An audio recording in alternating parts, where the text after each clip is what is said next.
는 어떻게 시작되었는지 모두 잘 아실 것입니다. 바로 마틴 루터의 종교 개혁으로부터 우리의 개신교는 시작됩니다. 마틴 루터는 1517년에 자기가 이제 교수로 있던 그 도시 비텐베르크의 성당 문에 95개 조항을 써 붙입니다. 그는 처음부터 그것을 가지고 종교 개혁을 일으키려는 마음은 없었습니다. 하지만 그가 제기한 그 카톨릭 교회에 제기했던 그러한 의문과 여러 가지 이슈들은 급속하게 교인들과 또 학자들, 종교 지도자들 사이에 널리 퍼지게 됩니다. 이를 통해서 개신교의 많은 줄기들이 카톨릭 교회로부터 독립하게 되는 일을 가져오죠. 이처럼 종교 개혁을 가져오게 된 그 마틴 루터의 95개 조항 가운데 제일 첫 번째 조항은 이렇게 기록되어 있습니다.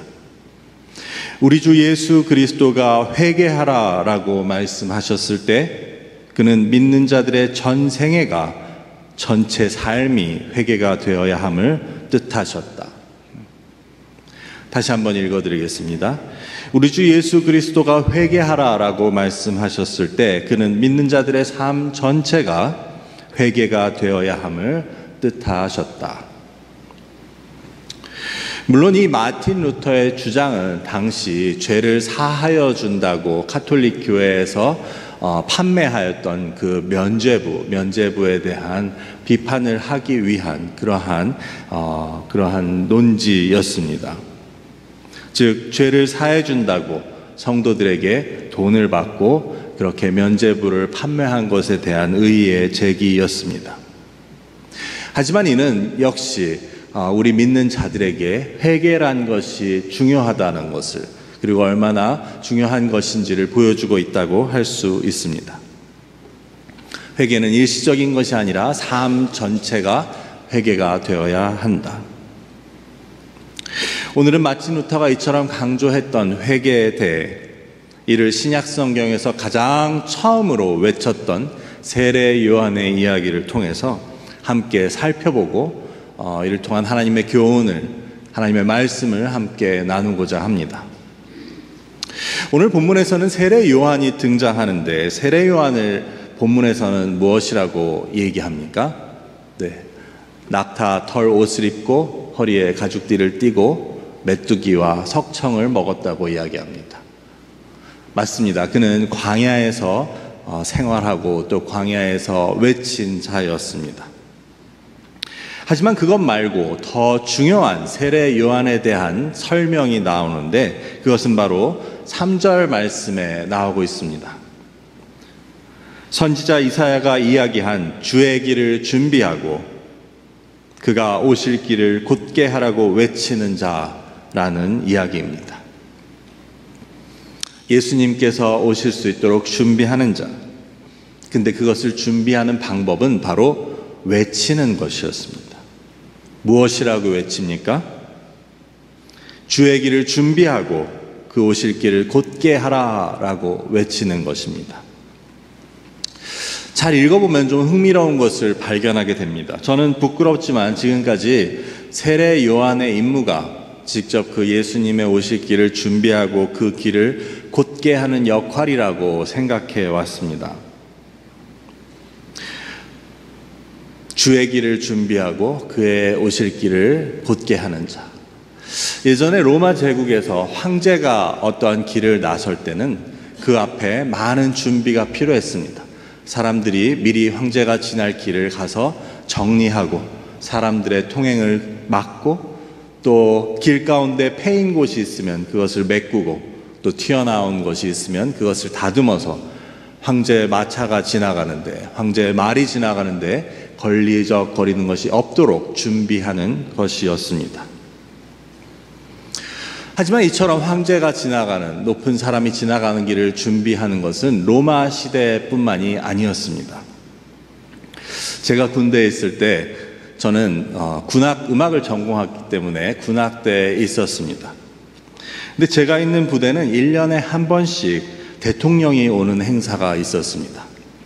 사실 군부대에는 사단장 정도만 와도 나무도 다시 뽑았다 심고 길도 다시 펴고 하는 일들, 난리법석이 일어나는데 대통령이 온다고 하면 어떤 일이 일어나는지 상상이 되십니까?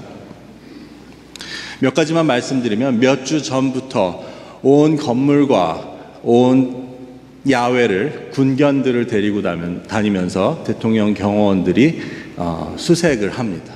어떤 잘못된 물건이 있는지 아니면 무슨 문제가 있는지 군견들을 데리고 수색을 합니다. 건물 안에 있는 모든 화분이나 모든 것들은 찔러서 혹시 거기에 무슨 문제가 있는지 살펴봅니다. 그리고 한 일주일 정도 전이 되면은 건물 안에 열릴 수 있는 모든 부분들, 환기구라든지 소화전이라든지 그 모든 것들을 열고 철저히 검사한 후에 그것을 닫고 거기에 실을 붙입니다. 즉 그것을 막고 그것을 다시 떼지 못하게 하는 것입니다. 당일 새벽이 되면 수많은 검은색 밴들이 오는데 그 가운데서는 사람들이 큰 긴 가방을 들고 내립니다. 그 사람들은 각 건물의 지붕이나 옥상으로 올라가는데 그들은 저격수로서 하루 종일 경계를 하며 조준을 하고 있습니다. 그래서 저희는 이렇게 교육을 받았습니다. 행사 중에 벌이 와서 얼굴을 쏘더라도 절대로 움직이면 안 된다. 왜냐하면 예상 못한 움직임이 있으면 벌이 문제가 아니라 저격수의 총알을 맞을 수 있기 때문입니다. 로마의 황제이든 일국의 대통령이든 그가 가는 곳이면 그 길을 준비하고 그 길을 곧게 하는 사람이 있었습니다. 아까 말씀으로 돌아가면 저는 부끄럽지만 요한이 그런 역할을 하는 사람, 직접 나가서 길을 곧게 하고 길을 바르게 하는 사람이라고 생각해 왔는데 이번에 다시 읽어볼 때 요한은 그렇게 직접 준비하는 것이 아니고 준비하라고 외치는 자의 소리였다는 사실입니다. 물론 그렇게 외치는 것이 준비하는 것이 아닙니까? 라고 우리는 질문할 수도 있지만 요한의 임무는 외치는 것이었습니다.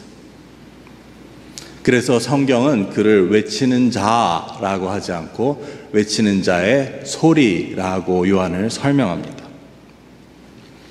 원어를 보아도 외치는 소리라고 되어 있고 영어 성경에서도 voice가 주어가 됩니다. 그렇다면 그 외치는 소리였던 세례 요한, 그 요한이 외치는 소리이어야 했던 그 요한이 외친 그 외침은 무엇이었습니까? 오늘 본문 1절과 2절의 말씀입니다. 그때 세례 요한이 이르러 유대 광야에서 전파하여 말하되 회개하라 천국이 가까웠느니라. 네, 회개하라 천국이 가까웠느니라 였습니다. 이것이 바로 요한이 외친 소리였습니다. 요한이 이 땅에서 가장 중요하게 받은 사명, 주의 오심을 위해 외쳐야 했던 소리, 그 소리는 바로 회개하라 천국이 가까웠느니라 였습니다. 이 회개에 대한 말씀을 나누기 전에 이 외침이 왜 중요한지 잠시 설명하고자 합니다.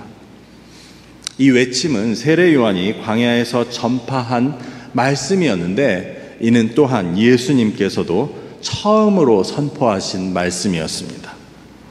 마태복음 4장에 보면 예수님께서 처음 공생애를 시작하시고 이렇게 외쳤다고 기록되어 있습니다. 마태복음 4장 17절입니다. 이때부터 예수께서 비로소 전파하여 이르시되 회개하라 천국이 가까이 왔느니라 하시더라. 마가복음도 이렇게 기록합니다. 요한이 잡힌 후 예수께서 갈릴리에 오셔서 하나님의 복음을 전파하여 이르시되 때가 찼고 하나님의 나라가 가까이 왔으니 회개하고 복음을 믿으라 하시더라. 이뿐 아니라 12 제자들도 처음 나가서 전한 말씀이 바로 이것이었습니다. 마가복음 6장입니다.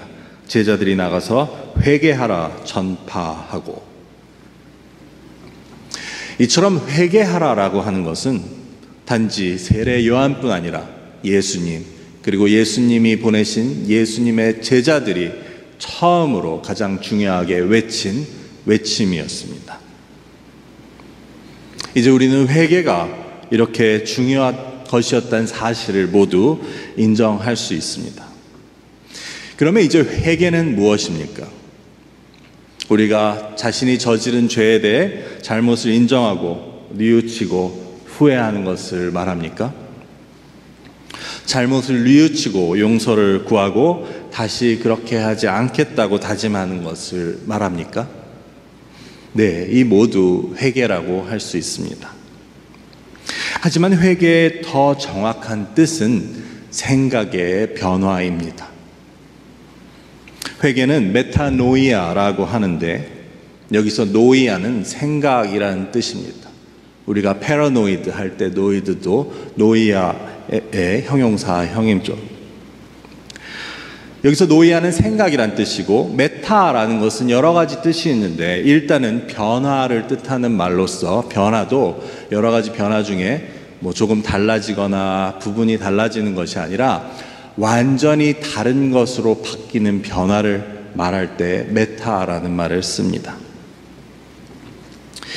회개의 뜻을 알기 위해 조금 더 설명드리면 이 메타라는 단어가 쓰인 말에는 메타몰포시스라는 단어가 있습니다. 우리가 생물 수업에서 배운 변태라는 뜻입니다. 이 메타몰포시스는 그대로 해석해보면 형태의 변화인데 이 변화가 단지 조금 변형되거나 조금 달라지는 것을 뜻하는 것이 아니고 사전에도 그렇게 나와 있지만 전혀 다른 형태로 달라지는 변화를 말합니다. 메타몰포시스가 생물학적인 변태를 말씀드린다고 이야기하는데 이 변태는 바로 애벌레에서 나비로 바뀌는 그런 식의 변화를 이야기할 때 메타라는 말을 씁니다. 전혀 연속성도 없어 보이고 전혀 다른 것으로의 변화, 이것이 메타라는 단어가 보여주는 변화입니다. 그렇다면 회개로 돌아가서 회개는 메타노이아, 즉 생각의 변화라고 했는데 역시 그것은 그냥 평범한 생각의 변화, 생각이 달라지는 것을 말하는 것이 아니고 생각이 전혀 다른 방향으로, 쉽게 말해 180도 생각이 바뀌는 것을 말합니다. 나의 생각이 완전히 달라지는 것, 그것이 메타노이아의 문자적인 뜻, 회개의 뜻이 됩니다. 그렇다면 이렇게 볼 때 회개라는 것이 과연 쉬운 것일까요? 생각을 완전히 바꾸는 것이 쉬운 일입니까? 종종 일어나는 일입니까? 그렇지 않습니다. 어제 제가 아내에게 짜증을 부리고 오늘 와서, 실제로 짜증을 부렸다는 게 아니고요, 짜증을 부리고 오늘 와서 생각해보니 미안해가지고 미안하다는 생각이 들어서 잘못했다고 사과하고 또 하나님 앞에 회개했다. 그것도 역시 회개입니다. 하지만 그것은 어떤 생각이 크게 달라지고 완전히 달라졌다기보다 정신을 차리고 보니 내가 잘못했구나 하는 정도의 변화일 것입니다. 그런 회개는 사실 그렇게 어렵지 않고 또 그런 회개도 우리는 매일 필요합니다. 하지만 요한이 외친 메타노이아라는 것은 그런 회개는 아니었습니다. 생각을 완전히 바꾸라는 외침이었습니다. 그리고 이 생각을 완전히 바꾸는 그 회개는 매일 하는 회개와는 달리 요한의 세례로 연결이 되는 회개였습니다.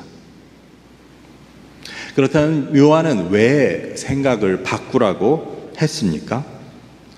무엇 때문에 회개해야 한다고 했습니까? 그는 바로 천국이 가까웠기 때문에 회개해야 한다고 외쳤습니다. 하나님의 나라가 가까이 왔기 때문에 너희는 생각을 바꾸어야 한다.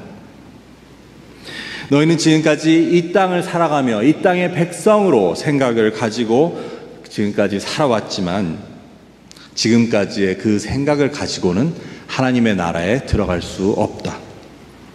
하나님 나라의 백성이 되려면 이 땅 백성으로 살아가며 갖고 있던 너희의 모든 생각, 너희 기준과 가치와 믿음과 모든 생각을 완전히 바꾸어야 한다. 전혀 다른 것으로 바꾸어야 한다.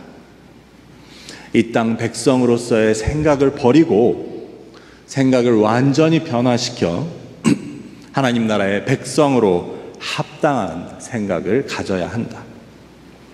이것이 바로 세례 요한, 그리고 예수님, 그리고 예수님의 제자들이 외친 회개였습니다. 이런 의미에서 이 회개는 예수님께서 말씀하신 거듭남과도 연결되는 개념입니다.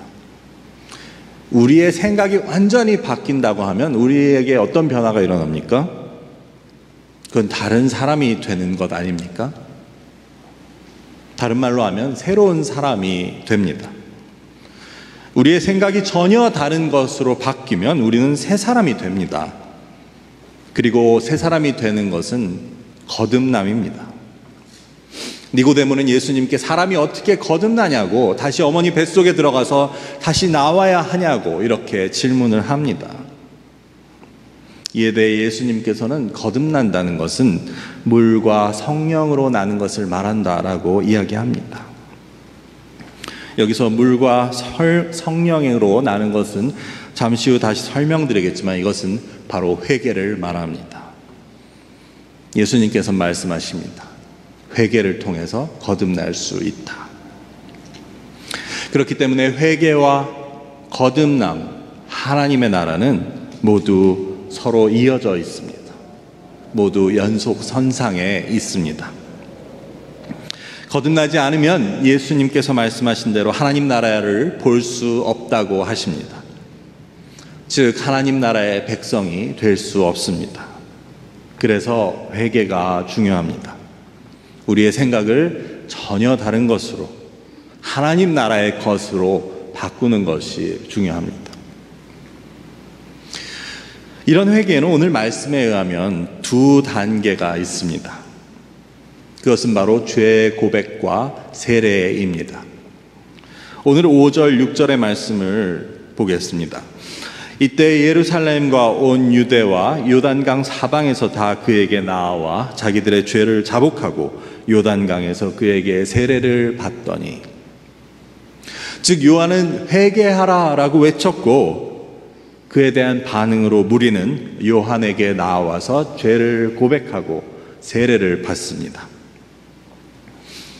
이처럼 죄를 고백하고 세례를 받는 것이 그들의 회개, 생각의 전적인 변화를 보여줍니다. 우리가 생각을 그렇게 바꾸게 되면 무슨 일이 일어나냐면 전에 전혀 나에게 문제없던 것이, 그리고 전혀 전에 모르던 것이 하나님 앞에 큰 죄였음을 깨닫게 됩니다. 그래서 그 죄를 고백하게 됩니다. 그리고 여기에는 자기가 알게 된 죄에 대한 애통함과 그런 비통함, 자책감, 뉘우침이 있습니다. 하지만 회개는 여기서 끝나는 것이 아닙니다. 생각을 완전히 바꾸었다는 것은 새로운 삶을 의미합니다. 여기서 세례는 새로운 삶의 시작을 보여줍니다. 여러분, 사람이 물에 들어가면 어떻게 됩니까? 머리까지 물에 잠기면 어떻게 되죠? 죽죠. 맞습니다. 세례를 통해 물에 들어가는 것은 나의 이전 사람이, 나의 이전 생각이 완전히 죽었음을 보여주는 일입니다. 그리고 다시 그 물에서 나오는 나는 이제 새로운 사람, 새로운 나가 됩니다. 그리스도 안에 나입니다. 생각이 완전히 바뀐 사람이고, 다시 태어난 사람이고, 거듭난 사람이고, 하나님 나라의 백성으로 태어나는 것입니다. 내가 이제 이전에 나는 죽고 하나님의 백성으로 새 사람으로 다시 태어났다고 하는 것을 뜻하는 것, 그것이 세례입니다. 그래서 세례까지가 요한이 외친 그 회개의 완성이 되는 것입니다. 생각을 완전히 바꾸고 새 사람이 되는 겁니다. 하지만 여러분 가운데는 이런 생각을 가지실 수 있습니다. 생각을 완전히 바꾼다는 것, 너무 추상적인 이야기 아닌가? 그것이 무엇을 말하고 그게 어떻게 할 수 있는 것인가? 이에 대해 사도 바울의 이야기는 우리에게 생각이 완전히 바뀐다는 것에 대한 이해를 도와줍니다. 바울은 빌립보서 3장 7절에서 9절까지 이렇게 이야기합니다. 그러나 무엇이든지 내게 유익하던 것을 내가 그리스도를 위하여 다 해로 여길 뿐더러 8절 뒷부분으로 넘어가면 내가 그를 위하여 모든 것을 잃어버리고 배설물로 여김은 그리스도를 얻고 그 안에서 발견되려 함이니. 즉 바울이 이야기하는 것은 이전까지는 내가 나한테 유익하다고 생각하던 것을 이제는 해롭다고 심지어 배설물로 여긴다고 말하고 있습니다. 아니, 유익하던 것이 이제 조금 필요 없어졌다라는 정도는 모르지만 어떻게 유익하던 것이 나에게 배설물이 됩니까? 어떻게 해로운 것이 됩니까? 이것이 바로 메타노이아, 생각의 완전한 변화를 보여주는 예가 됩니다. 이것이 거듭난 사람에게 나타나는 일입니다. 메타노이아는 이런 것입니다. 이전에 나에게 유익하던 것을, 내가 즐기던 것을 배설물과 같이 여기고 그것이 나에게 이제 해로 여겨지는 것. 좀 극단적이라고 할 수 있겠지만 이것이 회개입니다. 마치 애벌레에서 나비로 바뀌듯이 그런 극단적인 변화, 애벌레에서 나비로 다시 태어나듯 거듭나는 것입니다. 제가 메타라는 것을 설명하기 위해 생물학적 변태를 예를 들게 되었는데, 말씀드리다 보니 우리 믿는 자들의 변화, 즉 이 땅을 살아가는 백성에서 하나님 나라의 백성으로 하는 변화를 어떻게 보면 이 생물학적 변태가 너무 잘 보여주고 있다는 생각이 듭니다. 애벌레에서 나비로의 변화, 땅을 기던 것에서 하늘을 나는 것으로의 변화, 이것은 우리가 이 땅의 백성에서 하나님 나라의 백성으로 변하게 되는 것이 어떤 것인지 시각적으로 너무 잘 보여줍니다. 그렇다면 오늘 본문을 통해서 하나님께서는 우리가 어떻게 하면 회개할 수 있다고 가르쳐 주십니까? 우리는 어떻게 하면 회개할 수 있습니까? 첫째로, 우리가 하나님의 나라를 사모할 때 우리는 회개할 수 있습니다. 요한은 이렇게 외칩니다. 회개하라, 천국이 가까워왔느니라. 즉 천국이 가까워왔으니 회개하란 말인데, 그럼 천국이 상관없는 사람이면 왜 회개하란 말을 듣겠습니까? 하지만 우리가 하나님의 나라에 대한 마음, 천국을 사모하는 마음이 있다면 우리는 반드시 회개해야 합니다.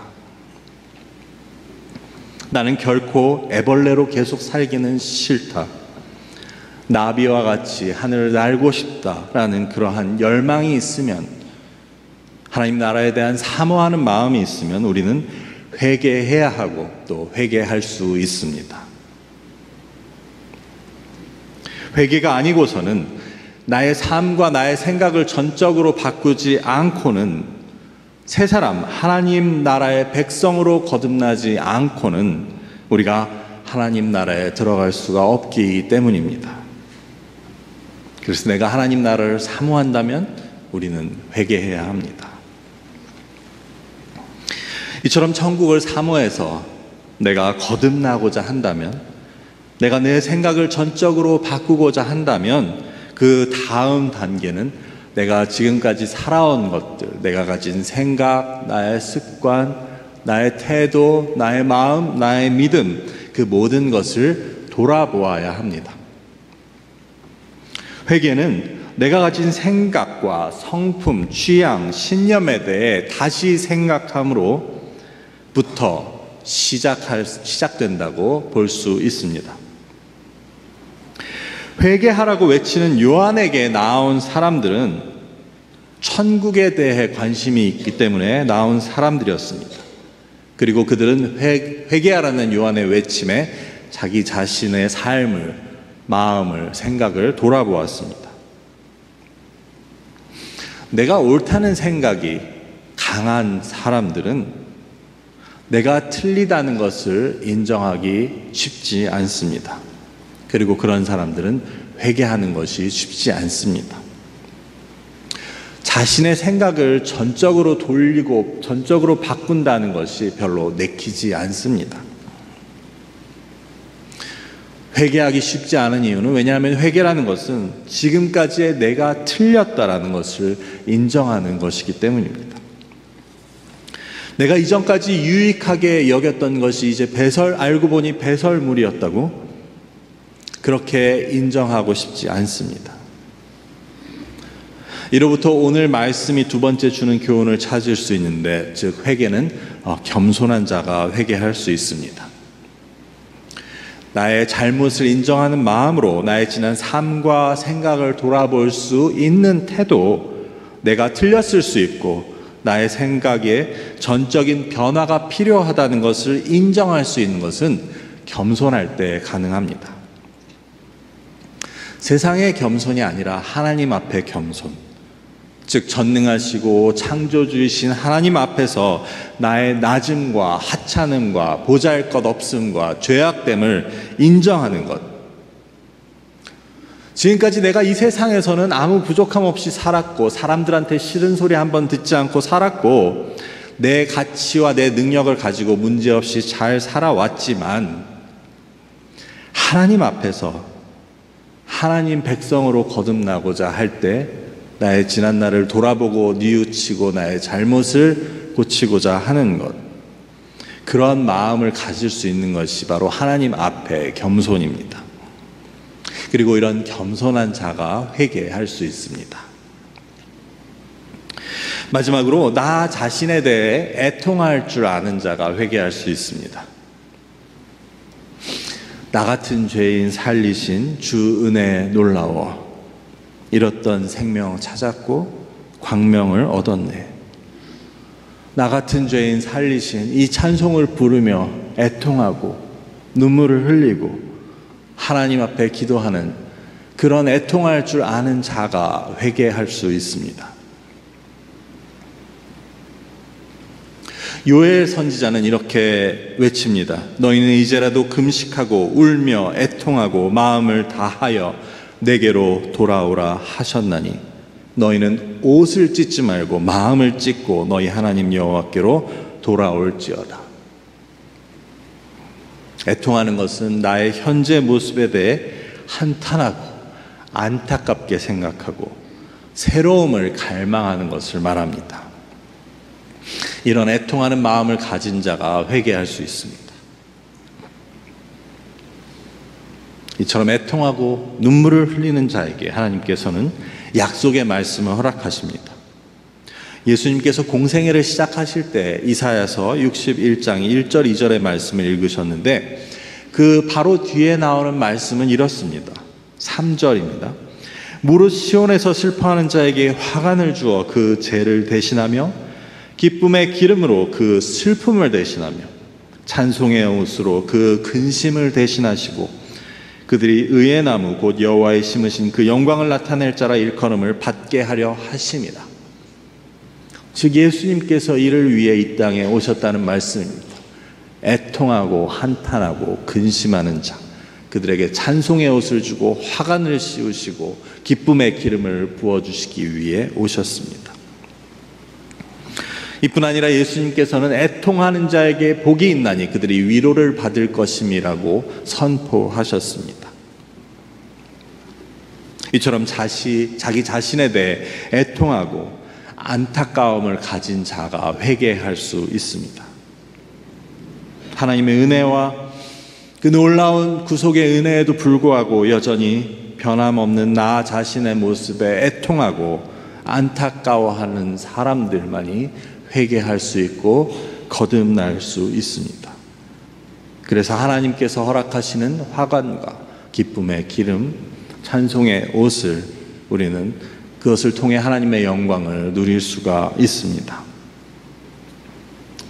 이제 말씀을 맺고자 합니다. 세례 요한은 예수님의 오심을 준비하며 한마디 외쳤습니다. 회개하라. 예수님께서도 공생애를 시작하시며 제일 먼저 회개하라 라고 선포하셨고, 예수님의 제자들도 마찬가지였습니다. 회개는 무엇입니까? 메타노이아, 생각의 완전한 전적인 변화를 말합니다. 애벌레가 나비가 되듯 극단적인 변화, 완전히 다른 것으로의 변화를 말합니다. 우리가 이 땅에서의 생각을 완전히 변화시키는 회개가 없이는 하나님 나라의 백성으로 적합지 못합니다. 대신 회개는 우리를 새 사람으로 만들어주고 하나님 나라에 합당한 백성으로 다시 태어나게 해줍니다. 그렇다면 우리는 어떻게 회개할 수 있습니까? 어떻게 우리의 생각을 전적으로 바꿀 수 있습니까? 첫 번째로 우리가 하나님의 나라를 사모할 때 회개할 수 있고, 두 번째, 하나님 앞에 겸손한 자가 회개할 수 있고, 마지막으로 나 자신에 대해 애통할 줄 아는 자가 회개할 수 있습니다. 오늘 광야에서 외치는 그 세례 요한의 외침을 나에게 하는 말씀으로 들어 요단강으로 나아가는, 그 외침을 듣고 요한에게 나아가는 우리가 되어야 할 것입니다. 임하실 하나님 나라를 사모하며 오직 겸손함으로, 그리고 나 자신에 대한 애통한 마음을 갖고 회개로 나아가야 할 것입니다. 그럴 때 우리는 애벌레의 허물을 벗고 나비가 되어 하늘을 날게 되는 하나님 나라의 백성들로 서게 될 것입니다. 기도하시겠습니다. 하나님 감사합니다. 오늘 세례 요한의 외침을 통해 정말 하나님 나라를 준비하는 자, 하나님 나라를 사모하는 자가 회개하여야 함을 함께 나누어 보았고, 예수님께서 이 땅 가운데 오셔서 가장 중요하게 우리에게 선포하신 말씀이 회개하라는 것이었음을 우리가 이 시간 배우게 하심을 감사합니다. 하나님, 회개는 모든 것의 시작임을 우리가 알게 됩니다.